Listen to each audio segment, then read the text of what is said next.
सरकार लाई है विद्यार्थियों के लिए डिजिटल लाइब्रेरी। बच्चों के उज्जवल भविष्य के लिए बिहार सरकार है सदा अग्रसर और तैयार। कक्षा 1 से कक्षा 12 तक की सभी पाठ्य पुस्तक पूरक सामग्री एवं वीडियो अब शिक्षा विभाग बिहार सरकार द्वारा विकसित पोर्टल पर है उपलब्ध। अध्ययन सामग्री देखने के लिए BEPCLOTS.bihar.gov.in पर विजिट करें अथवा एंड्रॉइड मोबाइल पर गूगल प्ले स्टोर से E-LOTS ऐप डाउनलोड करें। शिक्षकों, अभिभावकों एवं बच्चों से अनुरोध है कि इस लाइब्रेरी का अधिक से अधिक लाभ उठाएं और अपनी पढ़ाई जारी रखें।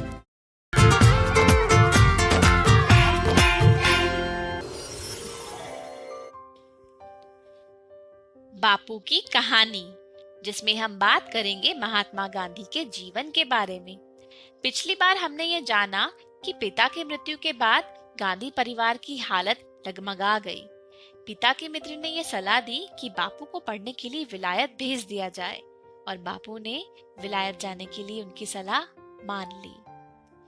माँ की चिंता दूर करने के लिए मोहन ने कसम खाई कि वो विदेश में शराब और मांस को हाथ नहीं लगाएंगे और ना ही कोई गलत काम करेंगे। मोहन ने अपनी पत्नी और नवजात बेटे से विदा ली और मुंबई की तरफ निकल गए। अब तक मोड़ बनिया जाति से कोई भी विदेश नहीं गया था। मुंबई में जाति पंचायत बैठी, जिसमें मोहन से कहा गया कि वो विदेश ना जाएं, क्योंकि उनके अनुसार विदेश में धर्म की रक्षा हो ही नहीं सकती और अगर मोहन गए, इसका मतलब वो आज से जात से बाहर माने जाएंगे और कोई भी उनकी मदद नहीं करेगा। मोहन के बड़े भाई ने जाति पंचायत पर ध्यान नहीं दिया और उनके विदेश जाने के लिए धन का इंतजाम कर दिया। 4 सितंबर 1887 को मोहन पानी के जहाज से इंग्लैंड रवाना हो गए। एक अनुभवी वकील ने मोहन को अपने कमरे में रख लिया था। बाकी सभी यात्री यूरोपीय थे। मोहन अंग्रेजी में बात करने में थोड़ा हिचकिचाते थे, तो वो दिन भर अपनी कोठरी में ही रहते थे। पहले दिन ही नई जगह के तौर तरीके सीखने में गलती हो गई। मोहनदास सफेद कपड़े पहने अकेले व्यक्ति थे। कुछ हिंदुस्तानी लोग मोहनदास की मदद के लिए आगे आए। इनमें मुख्य थे एक डॉक्टर प्राण जीवन मेहता। आगे चल के वे गांधी जी के प्रिय मित्र और समर्थक भी बन गए। शुरू के महीनों में तो मोहनदास बहुत दुखी थे। घोर असुविधा थी, सब कुछ पराया था। घर की याद सताती थी, खासतौर पे भोजन के समय। माँ के सामने मांस ना खाने की कसम खाई थी, लेकिन लंदन में शाकाहारी खाना बहुत बेस्वाद होता था। सिर्फ ब्रेड और उबली सब्जियां मिलती थी तीनों समय। कहाँ तो माँ के हाथ से बना स्वादिष्ट मसालेदार भोजन रोज मिलता था और अब कहाँ एक दीवान के बेटे की फाके की नौबत आ गई थी। यहाँ पैदल चलने और पढ़ने की बचपन की आदत बहुत काम आई। जितना हो सकता मोहनदास शहर में पैदल घूमते और तरह तरह का साहित्य पढ़ते। घूमते रहने की वजह से समय के साथ उन्हें लंदन में शाकाहारी भोजनालय भी मिलने लगे और यहाँ खाना खाने वालों से दोस्ती होने लगी। मोहनदास के लिए अब शाकाहार मजबूरी नहीं था, नए दोस्त बनाने का एक तरीका बन गया था। मित्र उन पर जोर डालते थे कि केवल पढ़ाई नहीं, अंग्रेजों का रहन सहन सीखना भी जरूरी है। तो अब मोहनदास जेंटलमैन बनना चाहते थे, तो उन्होंने कपड़े और महंगी टोपी सिलवाई, नाचना सीखने की कोशिश करी, वायलिन बजाना भी, बाल काढ़ना, टाई बांधना और भाषण देने की कला भी सीखनी चाहिए। मोहनदास यह सब सीख नहीं पाए, अलबत्ता इस पर खर्चा बढ़ता ही गया। उन्हें ध्यान था कि उनके बड़े भाई ने तंगी की हाल में उनकी विदेशी पढ़ाई के लिए धन का इंतजाम किया था। उन्होंने सोचा, मुझे कौन सा इंग्लैंड में जीवन बिताना है। लच्छेदार भाषण सीखकर मैं क्या करूंगा और नाच नाच कर मैं सभ्य कैसे बनूंगा। मैं तो विद्यार्थी हूँ, मुझे विद्याधन बढ़ाना चाहिए। और फिर कुछ महीनों में वो समझ गए कि फिजूल खर्ची बंद होनी चाहिए और फिर उन्होंने अपना वायलिन शिक्षिका को लौटा दिया कि वे उसे बेचकर धन लौटा सके। अपना भोजन खुद बनाने में मोहनदास ने आहार के प्रयोग करने की आदत पड़ गई। जीवन भर उन्होंने भोजन के प्रयोग किए और इससे उनका स्वास्थ्य भी ठीक बना रहा। वकालत की पढ़ाई तो आसान थी, उसे मोहनदास ने आसानी से पार कर लिया। आज के लिए इतना ही। आगे हम देखेंगे कि जब बापू वकालत पढ़ने के बाद भारत वापस आए तो उन्हें किन परेशानियों का सामना करना पड़ा। इस वीडियो में आज हम सीखेंगे पूर्ण संख्याओं के योग और व्यवकलन पर गुणन का वितरण या बंटन गुण यानी डिस्ट्रीब्यूटिव प्रॉपर्टी।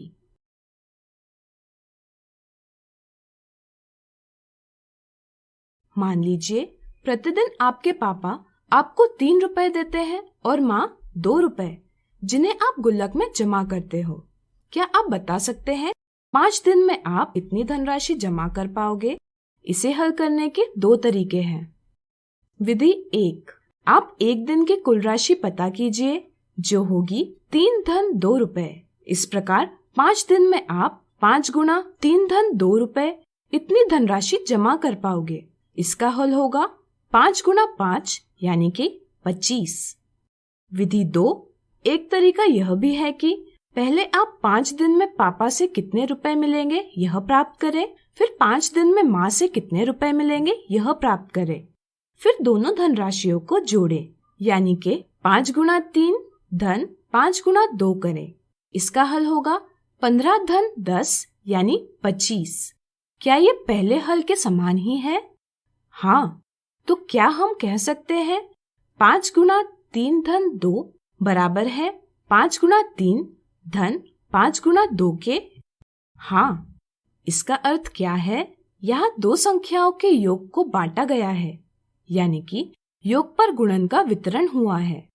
ठीक इसी तरह किन्हीं भी 3 पूर्ण संख्याओं a, b और c के लिए a गुना b धन c का a गुना b धन a गुना c के रूप में वितरण किया जा सकता है। इसे योग पर गुणन का वितरण गुण यानी कि distributive property of multiplication over addition कहते हैं। क्या व्यवकलन यानी सब्ट्रैक्शन पर भी गुणन का वितरण किया जा सकता है? सोचिए सोचिए। आइए इसे समझें। मान लीजिए प्रतिदिन आपके पापा आपको 3 रुपए तो देते हैं और आप उसमें से 2 रुपए प्रतिदिन खर्च करते हो, तो 5 दिन बाद आपके पास कितनी धनराशि जमा होगी? इसे भी हम 2 विधियों से हल कर सकते हैं।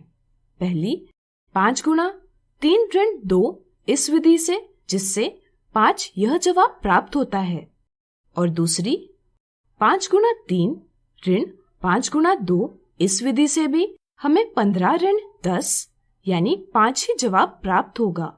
इस तरह से 5 गुना 3 ऋण 2 बराबर है 5 गुना 3 ऋण 5 गुना 2 के, यानी कि पूर्ण संख्याओं के व्यवकलन पर भी गुणन का वितरण किया जा सकता है। यानी कि किन्हीं भी 3 पूर्ण संख्याओं a, b और c के लिए a गुना b ऋण c का a गुना b ऋण a गुना c के रूप में वितरण किया जा सकता है। इसे व्यवकलन पर गुणन का वितरण गुण यानी distributive property of multiplication over subtraction कहते हैं। इस तरह से आज हमने सीखा पूर्ण संख्याओं के योग और व्यवकलन पर गुणन का वितरण या बंटन गुण यानी डिस्ट्रीब्यूटिव प्रॉपर्टी। सचिन के घर प्रतिदिन 1 लीटर दूध 35 रुपए के मूल्य से और बिस्कुट का एक पैकेट 15 रुपए के मूल्य से लाया जाता है। क्या आप पता कर सकते हैं 7 दिनों में इन मदों यानी आइटम्स पर कितना व्यय यानी एक्सपेंस होगा? विधि 1, इसे हल करने के लिए हम एक दिन का कुल व्यय प्राप्त करेंगे, जो होगा 1 लीटर दूध का मूल्य धन बिस्कुट के एक पैकेट का मूल्य, यानी कि ₹35 धन ₹15। अगर हमें एक दिन का कुल व्यय पता हो और 7 दिनों का प्राप्त करना हो तो क्या करना होगा? विचार करें। हमें एक दिन के कुल व्यय का यानी 35 धन 15 का 7 से गुना करना होगा। इसका सरल रूप होगा ₹7 गुना 50 यानी कि ₹350। विधि 2, पहले हम 7 दिनों में दूध पर कितना व्यय होगा यह पता करेंगे, जो होगा ₹7 गुना 35। इसी तरह हम 7 दिनों में बिस्कुट के पैकेट पर कितना व्यय होगा यह पता करेंगे, जो होगा ₹7 गुना 15। फिर हम इनको जोड़कर कुल व्यय प्राप्त करेंगे। कुल व्यय बराबर ₹7 गुना 35 धन 7 गुना 15 यानी कि ₹245 धन 105, जो होगा ₹350। इस तरह से दोनों विधियों से कुल व्यय समान ही प्राप्त होगा। इस तरह से 7 गुना 35 धन 15 बराबर है 7 गुना 35 धन 7 गुना 15 के। यह योग पर गुणन का वितरण गुण यानी distributive property of multiplication over addition है। अगला उदाहरण, हरीश के पिता की दैनिक आय 315 रुपए है। क्या आप पता कर सकते हैं कि उनकी वार्षिक आय क्या होगी? उदाहरण में यह दिया गया है कि हरीश के पिता की दैनिक आय 315 रुपए है। हमें यह पता करना है कि उनकी वार्षिक आय क्या होगी। इसके लिए हमें एक वर्ष में कितने दिन होते हैं यह पता करना चाहिए। एक वर्ष में 365 दिन होते हैं। इस तरह से उनकी वार्षिक आय होगी ₹315 गुना 365। अगर हम देखें तो यह गुणन करना आसान नहीं है, लेकिन यहाँ योग पर गुणन का वितरण गुण का प्रयोग कर इसे आसानी से हल किया जा सकता है। यानी कि 315 गुना 365 लिखा जा सकता है 315 गुना 300 धन 60 धन 5। यहाँ अगर योग पर गुणन का वितरण करना हो तो यह कैसे करेंगे? विचार करें। योग पर गुणन के वितरण से इसे हम ऐसे लिखेंगे। इसे हल करने पर हरीश के पिता की वार्षिक आय 1,14,975 रुपए प्राप्त होगी। अगला उदाहरण, वितरण गुण यानी डिस्ट्रीब्यूटिव प्रॉपर्टी के उपयोग से 5 गुना 78 का मान प्राप्त करें। 5 गुना 78 को हम 5 गुना 80 ऋण 2 लिख सकते हैं। व्यवकलन पर गुणन के वितरण गुण से यानी distributive property of multiplication over subtraction से इसे 5 गुना 80 ऋण 5 गुना 2 लिखा जा सकता है। इसे हल करने पर 400 ऋण 10 यानी कि 390 प्राप्त होगा। इस तरह से वितरण गुण के उपयोग से हल आसानी से प्राप्त किया जा सकता है। इस तरह से आज हमने देखे पूर्ण संख्याओं के योग और व्यवकलन पर गुणन के वितरण गुण के उदाहरण। मिथ्या धारणा 1, 2 गुना 188 के लिए सही पर्याय कौन सा है? वितरण का अर्थ कई बार अंकों को अलग करना समझा जाता है और ऑप्शन 1 यह गलत जवाब दिया जाता है। इसी तरह संख्याओं को जोड़ने के स्थान पर गुना किया जाता है और इस तरह से ऑप्शन 2 यह गलत जवाब दिया जाता है। सही समझ से ऑप्शन 3 जवाब दिया जाता है। कई बार कोष्टकों का प्रयोग निरर्थक समझकर इसे नजरअंदाज कर दिया जाता है और दी संक्रियाओं को ऑप्शन 4 की तरह व्यक्त किया जाता है। यह भी गलत जवाब है। मिथ्या धारणा 2, 12 गुना 5 धन 7 का वितरण किस प्रकार किया जा सकता है? वितरण गुण का उपयोग करते समय कोष्टक के बाहर की संख्या से कोष्टक के अंदर लिखी संख्याओं का गुणन यानी मल्टीप्लिकेशन करना होता है। इस समझ से ऑप्शन 2 यह सही जवाब दिया जाता है। वितरण गुण की समझ में उलझन के कारण कई बार बाहर की संख्या का अंदर लिखी संख्याओं से गुणा कर दिया जाता है, जो कि गलत है। इसी तरह योग पर गुणन का वितरण करते समय कोष्टक के अंदर संख्याओं के बीच योग का संकेत व्यक्त किया जाता है और गुणन का संकेत कोष्टक के बाहर व्यक्त किया जाता है। यह भी गलत समझ है। मिथ्या धारणा 3, निम्नलिखित में से कौन सा विकल्प 102 गुना 18 धन 102 गुना 32 के बराबर है? 102 गुना 18 धन 102 गुना 32 से 102 उभयनिष्ठ यानी कॉमन लेते समय पहले कोष्टक के 102 के साथ दूसरे कोष्टक के 102 को जोड़ दिया जाता है। इस गलती से ऑप्शन 1 यह गलत जवाब प्राप्त होता है। सही समझ है, उभयनिष्ठ संख्या को कोष्टक के बाहर लिखा जाता है और जिन संख्याओं के साथ उसका गुणन होता है उसे कोष्टक के अंदर जोड़ दिया जाता है। इस समझ से ऑप्शन 2 सही जवाब है। वितरण गुण के संदर्भ में महत्वपूर्ण बातें। कई बार वितरण गुण की ठीक समझ नहीं होती या कई बार इसे मात्र एक सूत्र के रूप में याद कर लिया जाता है। इस कारण इसका उपयोग गुणन को आसान बनाने के लिए नहीं किया जाता। व्यवहारिक जीवन में ऐसी कई स्थितियां आती हैं जहां हम वितरण गुण के प्रयोग से गुणन बिना लिखे मन में ही कर सकते हैं, इसलिए यह एक महत्वपूर्ण गुण है। इस तरह से आज हमने देखी पूर्ण संख्याओं के गुणन के वितरण गुण से संबंधित मिथ्या धारणाएं।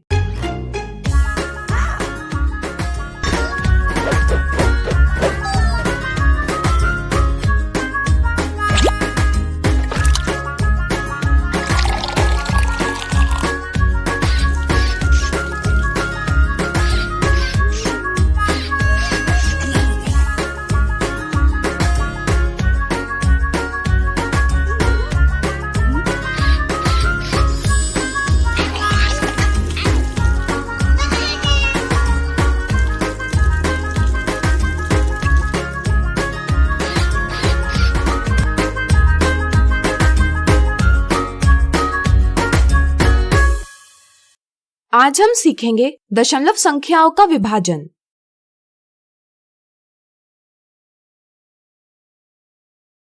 मनीषा ने दुकान से 3 एक जैसे रुमाल लिए।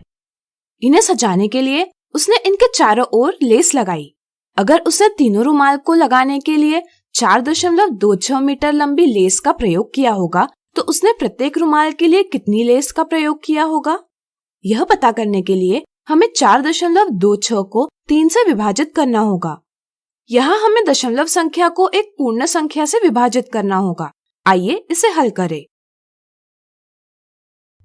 अगर हम एक वर्ग को एक इकाई मानते हैं तो पहली संख्या 4.26 हमें बताती है हमें कितने वर्ग छायांकित करने हैं और दूसरी संख्या 3 हमें बताती है हमें छायांकित भागों को कितने बराबर भागों में बांटना है। 4.26 को निरूपित करने के लिए हम 4 पूर्ण वर्ग और 1 वर्ग का 2 दशांश और 6 शतांश भाग छायांकित करेंगे। अब आइए 4.26 को 3 बराबर भागों में विभाजित करें।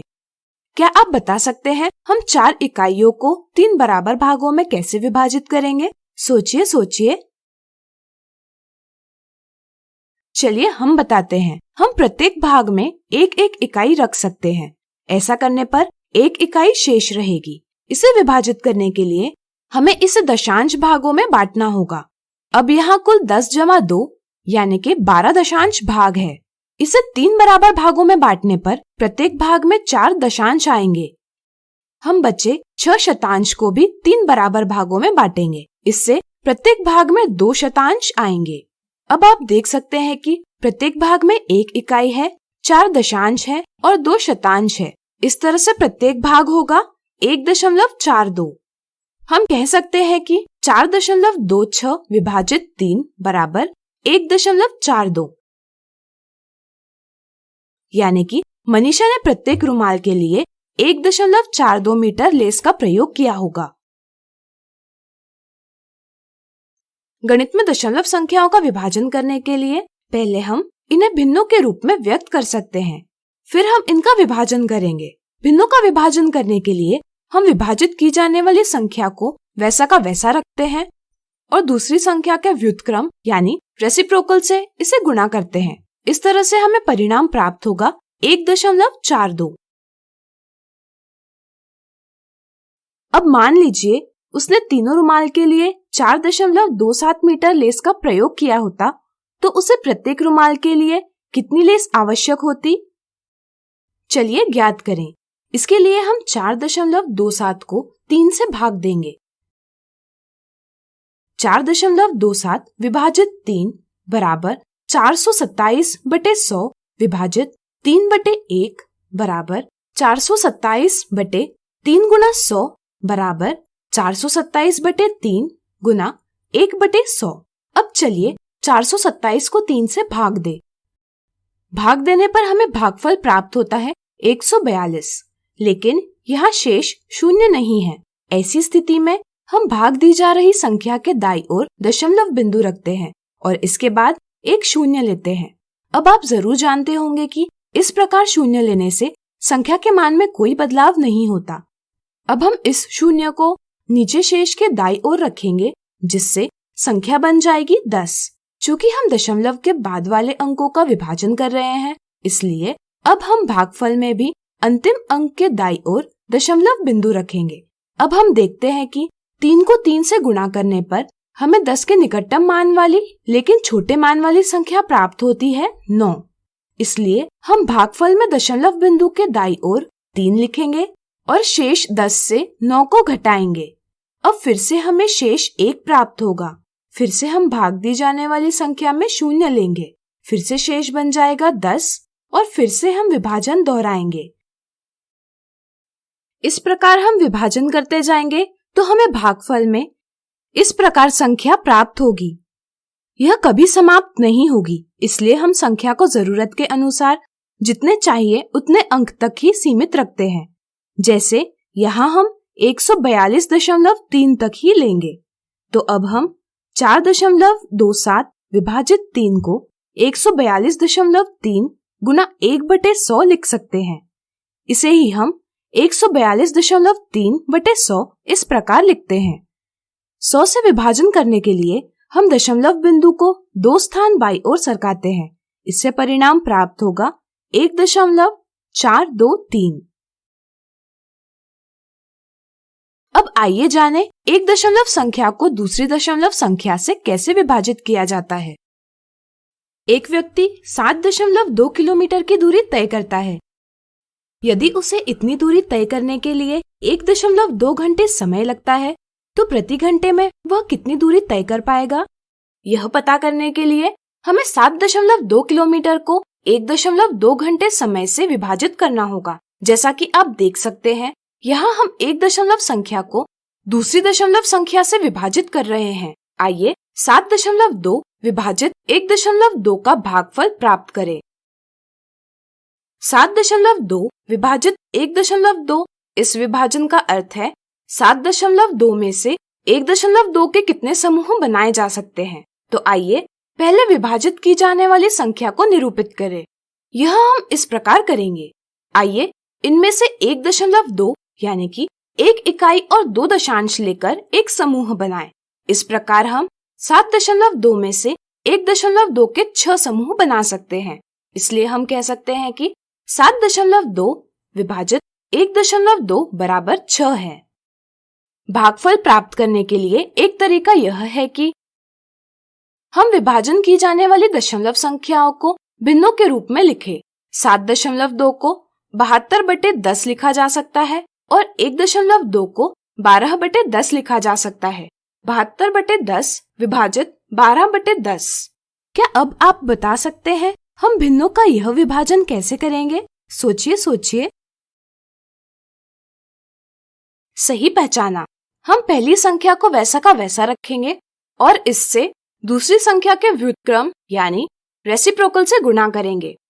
अब 10 को 10 से विभाजित कर इनको रद्द किया जा सकता है। अब विभाजन बन जाएगा 72 विभाजित 12। इसका परिणाम है 6।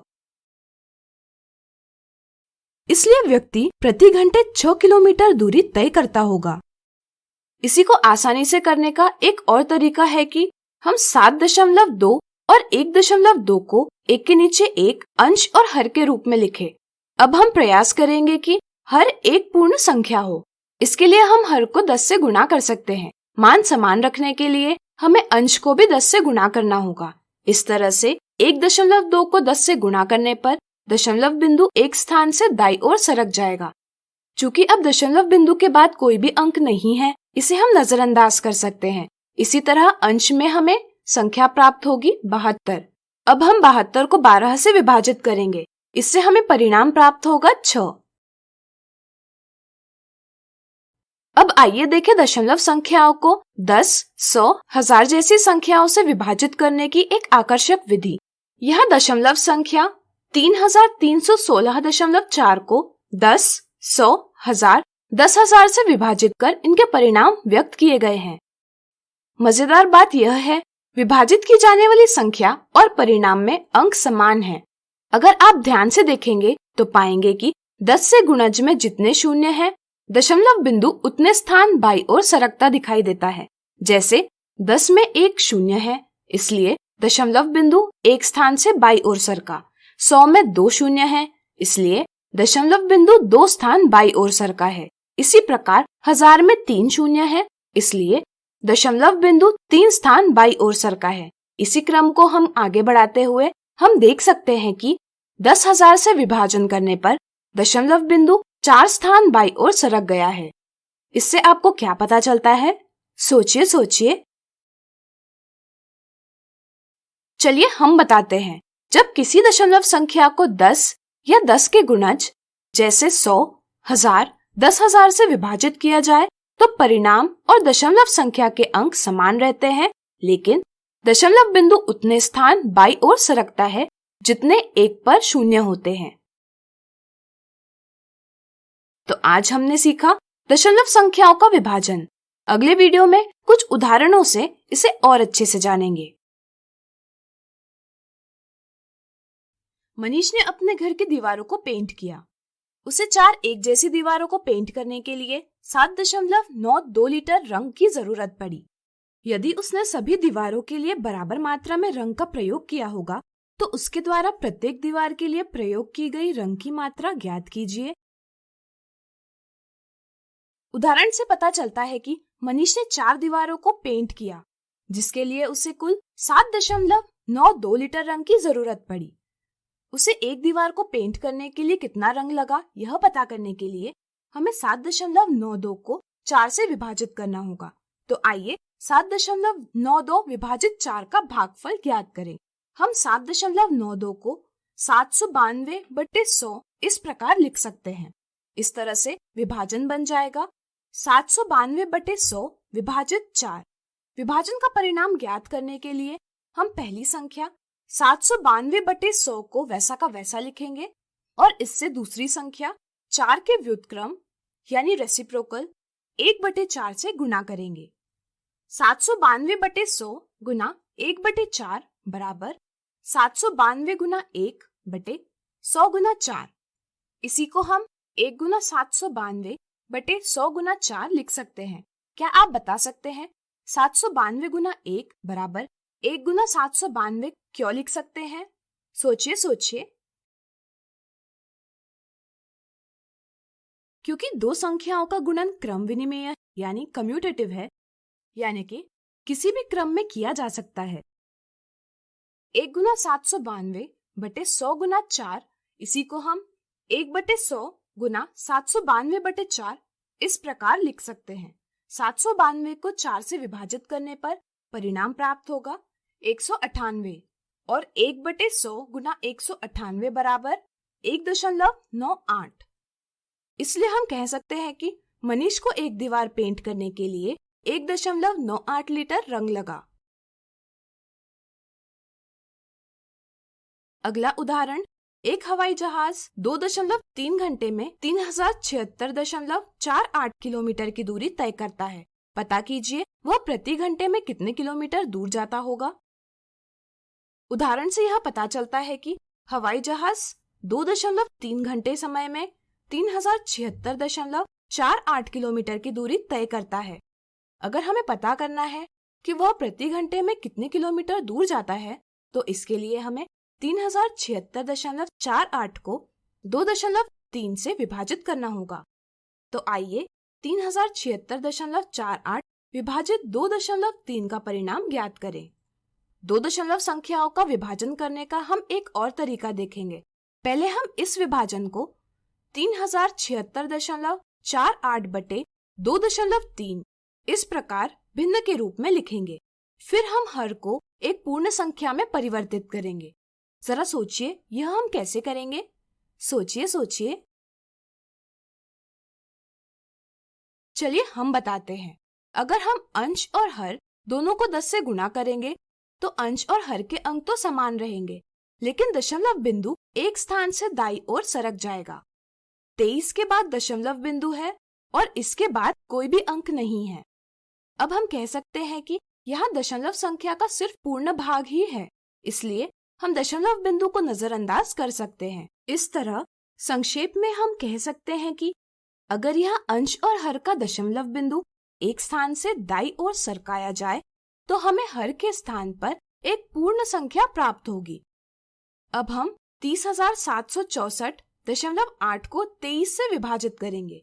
आइए इसे लंबे भाजन यानी लॉन्ग डिवीजन से हल करें। यहाँ 30,764.8 भाज्य है और 23 भाजक। विभाजन करने के लिए पहले हम देखते हैं कि यहाँ भाज्य का पूर्ण भाग भाजक से छोटा है या बड़ा। यहाँ 30,764 23 से बड़ा है, इसलिए हम इसे विभाजित कर सकते हैं। पूर्ण भाग को विभाजित करने पर हमें भागफल का पूर्ण भाग 1337 प्राप्त होगा और शेष 13 बचेंगे। अब अगला अंक 8 है जो दशमलव बिंदु के बाद है, इसलिए हम भागफल के पूर्ण भाग के बाद दशमलव बिंदु रखेंगे और 8 को नीचे लेंगे। इससे अब संख्या बनी 138। अब हम 138 को 23 से विभाजित करेंगे। 23 गुना 6 करने पर हमें 138 प्राप्त होता है, इसलिए भागफल में दशमलव बिंदु के बाद 6 लिखेंगे और 138 से 138 का व्यवकलन करेंगे। यहाँ शेष 0 है। इस तरह से हमने 30,764.8 विभाजित 23 का परिणाम प्राप्त कर लिया है 1337.6। तो हम कह सकते हैं कि हवाई जहाज प्रति घंटे 1337.6 किलोमीटर दूर जाता है।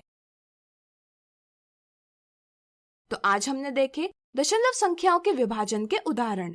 अगले वीडियो में इनसे संबंधित मिथ्या धारणाओं को दूर करेंगे। मिथ्या धारणा 1। हर्षिता एक वॉल हैंगिंग बना रही है। उसने 6.6 मीटर लंबी रिबन ली और वह इसके 330 भाग बनाना चाहती है। पता कीजिए प्रत्येक टुकड़े की लंबाई क्या होगी। विभाजन करते समय छात्रों में अक्सर यह गलत धारणा होती है कि बड़ी संख्या को छोटी संख्या से विभाजित किया जाना चाहिए, इसलिए वे 330 को 6.6 से विभाजित करते हैं।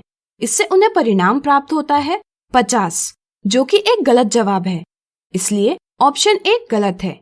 यहाँ हर्षिता ने 6.6 मीटर को 330 भागों में विभाजित किया है, इसलिए प्रत्येक भाग की लंबाई 6.6 विभाजित 330 से प्राप्त की जाएगी। यह विभाजन हम निम्न प्रकार से कर सकते हैं। वीडियो रोककर इसे समझिए। 6.6 विभाजित 330 बराबर 0.02।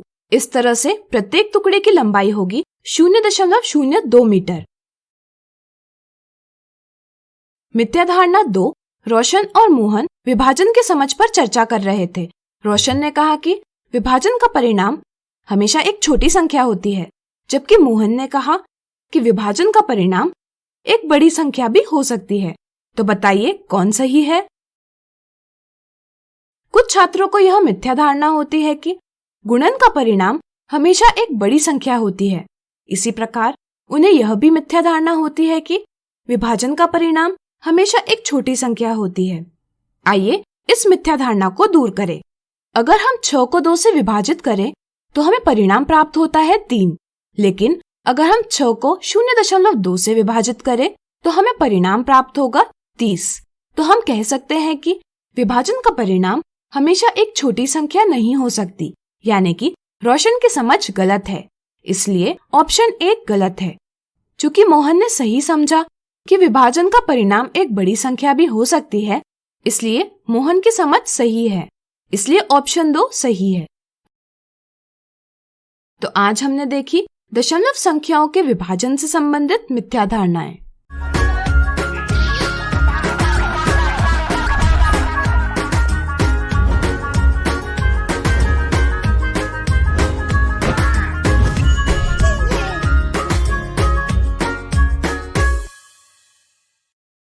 आज हम सीखेंगे परिमेय संख्याओं के योग एवं व्यवकलन पर गुणन की वितरकता।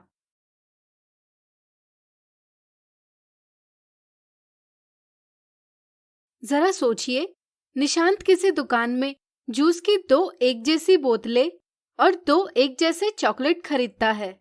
यदि एक जूस की बोतल का मूल्य 22 रुपए और चॉकलेट का मूल्य 15 रुपए होगा तो सभी वस्तुओं का कुल मूल्य कितना होगा? सोचिए सोचिए। चलिए हम बताते हैं। आप इसे दो प्रकार से ज्ञात कर सकते हैं।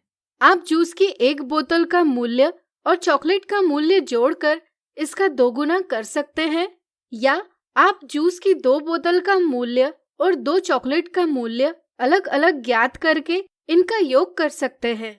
दोनों स्थितियों में आपको परिणाम समान प्राप्त होगा।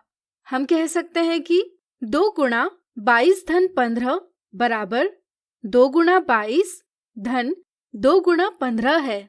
यहाँ योग पर गुणन का वितरण यानी distribution of multiplication over addition किया गया है।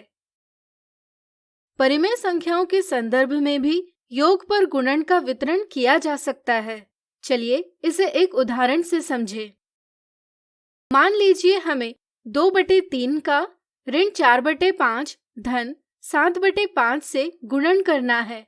इसे हम इस प्रकार करेंगे या हम इसे इस प्रकार करेंगे।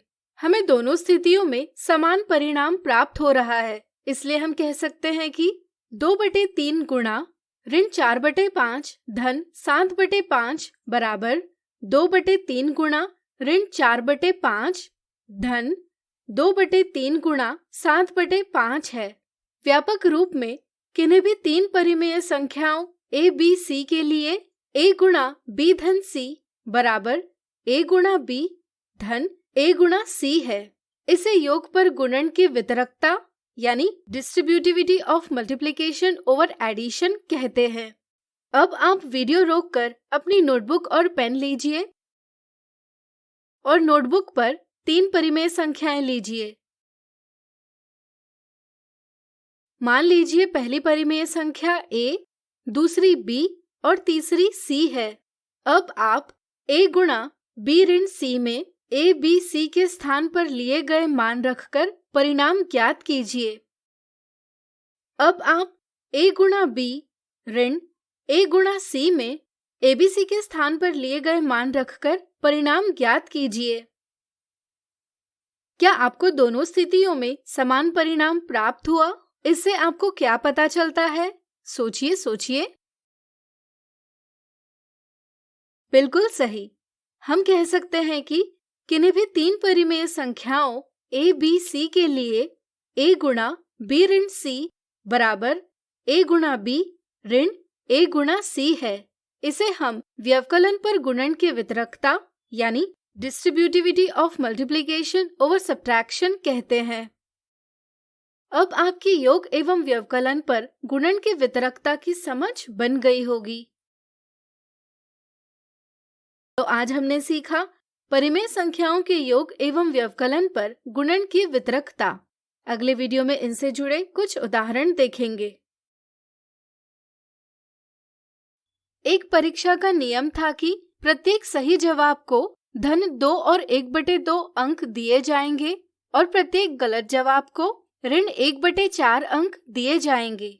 यदि चेतन ने 100 सवालों में से आधे सही और आधे गलत जवाब दिए तो ज्ञात कीजिए उसे कितने अंक प्राप्त होंगे। चेतन ने 100 सवालों में से आधे सही और आधे गलत जवाब दिए। इसका अर्थ है कि उसने 50 सही और 50 गलत जवाब दिए। एक सही जवाब के लिए 2 और 1/2 अंक दिए जाते हैं, यानी कि 5/2 अंक दिए जाते हैं। इस तरह से 50 सही जवाबों के लिए उसे 50 गुणा 5/2 अंक प्राप्त होंगे। इसी तरह एक गलत जवाब के लिए ऋण 1/4 अंक। इस तरह से 50 गलत जवाबों के लिए उसे 50 गुणा ऋण 1/4 अंक प्राप्त होंगे। इस तरह से उसे कुल अंक प्राप्त होंगे 50 गुणा 5/2 धन 50 गुणा ऋण 1/4। इसे सरल करने पर हमें प्राप्त होगा 112 और 1/2 अंक। चूंकि परिमेय संख्याओं यानी रैशनल नंबर्स के योग का गुणन पर वितरण यानी डिस्ट्रीब्यूशन किया जा सकता है। a गुणा b धन c बराबर a गुणा b धन a गुणा c। इसलिए हम 50 गुणा 5/2 धन 50 गुणा ऋण 1/4 को 50 गुणा 5/2 धन ऋण 1/4 इस प्रकार भी लिख सकते हैं। इसे सरल करने पर परिणाम आएगा 112 और 1/2 अंक। इसलिए चेतन को परीक्षा में 112 और 1/2 अंक प्राप्त होंगे। आप देख सकते हैं कि दोनों विधियों से हमें समान परिणाम प्राप्त हुआ है। चलिए अगला उदाहरण देखें। वैशाली के पास 1240 रुपए है। इनमें से वैशाली 3/5 भाग किताबें खरीदने में खर्च करती है और 1/4 भाग घूमने के लिए खर्च करती है। तो ज्ञात कीजिए वैशाली के पास कितनी राशि शेष है। वैशाली के पास कुल 1240 रुपए की राशि थी, जिसमें से वैशाली ने 3/5 भाग किताबें खरीदने में खर्च किया है। इसलिए किताबें खरीदने में किया गया खर्च बराबर 3/5 गुणा 1240। इसी तरह वैशाली ने 1/4 भाग घूमने के लिए खर्च किया है। इसलिए घूमने के लिए किया गया खर्च बराबर 1/4 गुणा 1240। इसलिए शेष राशि बराबर कुल राशि ऋण किताब खरीदने में किया गया खर्च ऋण घूमने के लिए किया गया खर्च। शेष राशि बराबर 1240 ऋण 3/5 गुणा 1240 ऋण 1/4 गुणा 1240।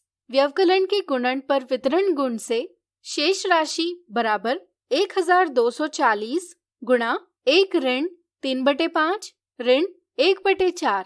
इसे हम इस प्रकार सरल करेंगे जिसका जवाब होगा 186 रुपए। इसलिए वैशाली के पास कुल 186 रुपए राशि शेष है। चलिए अगला उदाहरण देखें। उचित गुणों का प्रयोग करते हुए इसका मान ज्ञात कीजिए। परिमेय संख्याओं के लिए योग क्रम विनिमेय यानी कम्यूटेटिव है, इसलिए हम इन दोनों संक्रियाओं को एक साथ रख सकते हैं। परिमेय संख्याओं के योग पर गुणन के वितरण गुण से हम ऋण 2/5 को कोष्ठक के बाहर लेंगे तथा इस प्रकार से हल करेंगे। अब हम इस कोष्ठक को सरल करने के लिए दोनों संख्याओं के हर समान करेंगे।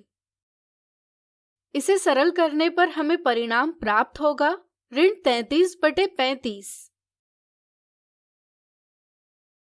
तो आज हमने देखे परिमेय संख्याओं के योग एवं व्यवकलन पर गुणन की वितरकता से संबंधित कुछ उदाहरण।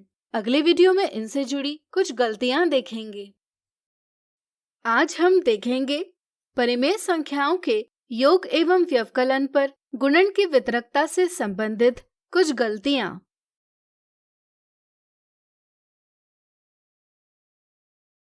गलती 1, योग या व्यवकलन पर गुणन का वितरण सही प्रकार से न करना। कुछ बच्चे योग या व्यवकलन पर गुणन का वितरण करते समय कुछ गलतियां करते हैं। साधारणतः यह बीजगणित में अधिक देखा जाता है। उदाहरण के लिए यदि बच्चों को कहा जाए कि 1/7 गुणा कोष्ठक में 2x ऋण 5 का वितरण कीजिए, तो बच्चे इसे 1/7 गुणा 2x ऋण 5 इस प्रकार लिखते हैं। वे कोष्ठक के बाहर की संख्या का अंदर लिखी दोनों संख्याओं से गुणन नहीं करते, बल्कि सिर्फ पहली संख्या से गुणन करते हैं। ध्यान रहे, सही परिणाम प्राप्त करने के लिए कोष्ठक के बाहर लिखी संख्या का गुणन कोष्ठक के अंदर लिखी सभी संख्याओं से करना आवश्यक है।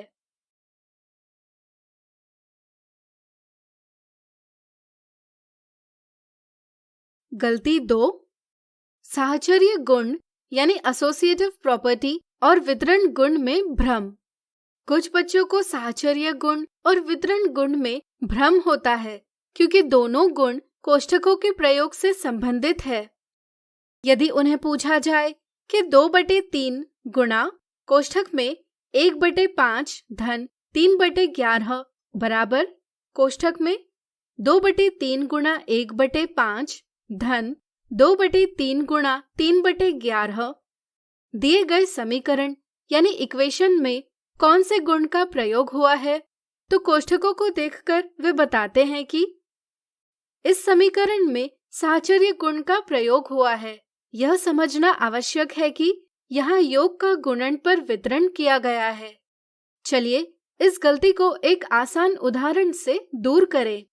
मान लीजिए एक थैले में 5 अमरूद और 3 आम रखे गए और ऐसे 7 थैले हो, तो फलों की कुल संख्या क्या होगी? हम एक थैले में कितने फल रखे हैं यह ज्ञात करके इनका गुणा 7 से कर सकते हैं, यानी 7 गुणा 5 धन 3, या हम सभी थैलों में अमरूद और आम की संख्या अलग अलग ज्ञात करके इनका योग कर सकते हैं, जैसे 7 गुणा 5 धन 7 गुणा 3। दोनों तरीकों से फलों की संख्या बराबर ही आएगी। यहाँ हमने 7 से 5 और 3 दोनों को गुणा किया है। इस तरह से यहाँ हमने योग का गुणन पर वितरण किया है। यह परिमेय संख्याओं के संदर्भ में भी सत्य है, इसलिए इस समीकरण में वितरण गुण का प्रयोग किया गया है। गलती 3, परिमेय संख्याओं के चिन्हों पर ध्यान न देना। व्यवकलन पर गुणन की वितरकता का प्रयोग करते समय कुछ बच्चे परिमेय संख्याओं के चिन्हों पर ध्यान नहीं देते। यदि बच्चों से पूछा जाए कि ऋण 1/4 गुणा कोष्ठक में 1/5 ऋण 3/5 का परिणाम क्या होगा, तो कुछ बच्चे इसे इस प्रकार हल करते हैं। प्रश्न हल करने का यह तरीका गलत है। इसका सही हल इस प्रकार है। इसलिए वितरकता का प्रयोग करते समय चिन्हों पर ध्यान देना जरूरी है। आज हमने देखी परिमेय संख्याओं के योग एवं व्यवकलन पर गुणन की वितरकता संबंधित कुछ गलतियां।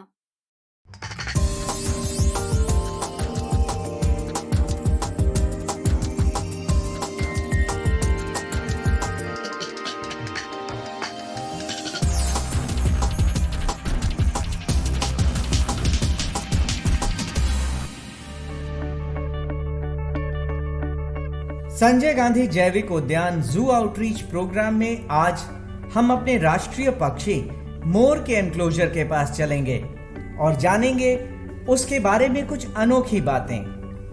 मोर पृथ्वी पर मौजूद सभी पक्षियों में सबसे सुंदर और आकर्षक है।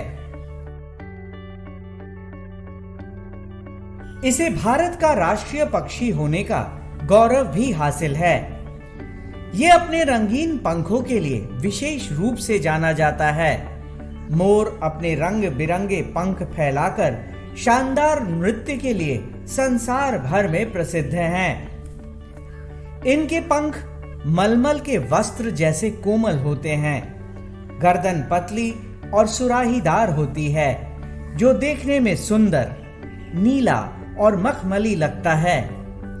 मोर के खूबसूरत रंग बिरंगी पूंछ या पंखों को ट्रेन भी कहा जाता है। इसमें लगभग 150 पंख होते हैं। जैसा कि हम सभी जानते हैं कि ये एक हमारा राष्ट्रीय पक्षी है और इसे 26 जनवरी 1963 में राष्ट्रीय पक्षी घोषित किया गया था। पटना जू में 2 तरह के वेरिएंट हैं इसके, एक वाइट पीफॉल है और एक कलर्ड है। जो वाइट पीफॉल है इनकी संख्या 3 है और इन्हें विगत वर्ष वनलूर जू से लाया गया था।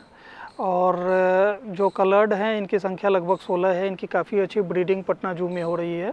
लास्ट ईयर भी लगभग 12 से 15 जो हैचिंग हुआ था उनके बच्चों का वो हुआ है और हम लोग का प्लान है कि इसे हम लोग वाइल्ड में रिलीज करेंगे या जू में खुले में रखेंगे स्वच्छंद रूप से।